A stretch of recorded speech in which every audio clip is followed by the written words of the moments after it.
ക്യൂബയിലെ രാഷ്ട്രീയ സാമൂഹിക സാഹചര്യങ്ങളെക്കുറിച്ച് തുറന്നു പറച്ചിലുമായി ക്യൂബൻ കത്തോലിക്ക വൈദികൻ. ഒരു സ്പാനിഷ് മാധ്യമത്തിന് അനുവദിച്ച അഭിമുഖത്തിലാണ് വൈദികനായ ഫാദർ ആൽബർട്ടോ റെയ്സ് കമാഗുയി പ്രവിശ്യയിലെ തൻ്റെ അപ്പസ്തോലിക ശുശ്രൂഷയെക്കുറിച്ചും രാജ്യത്തെ സാഹചര്യങ്ങളെക്കുറിച്ചും തുറന്നു സംസാരിച്ചത്. ഒരു കാലത്ത് തഴച്ചു വളരുന്ന പട്ടണം എന്ന് വിശേഷിപ്പിക്കപ്പെട്ടിരുന്ന എസ്മെറാൾഡയിലാണ് ഈ ക്യൂബൻ വൈദികൻ പ്രവർത്തിക്കുന്നത്.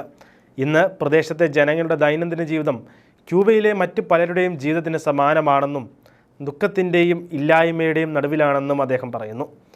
പ്രശ്നത്തിൽ നിന്ന് രക്ഷപ്പെടുന്നതിന് പകരം മുന്നോട്ടോടാൻ പഠിക്കുകയായിരുന്നു. ഭയത്താൽ ബന്ദിയാക്കപ്പെടാതിരിക്കാൻ ഞാൻ പഠിച്ചു. ക്യൂബയിൽ നിലനിൽക്കുന്ന കടുത്ത ദാരിദ്ര്യത്തിനും കാർഡ്ബോർഡ് പെട്ടികളിൽ കുട്ടികൾ ഉറങ്ങുന്നതിനും താൻ സാക്ഷിയാണെന്നും വൈദികൻ വെളിപ്പെടുത്തി.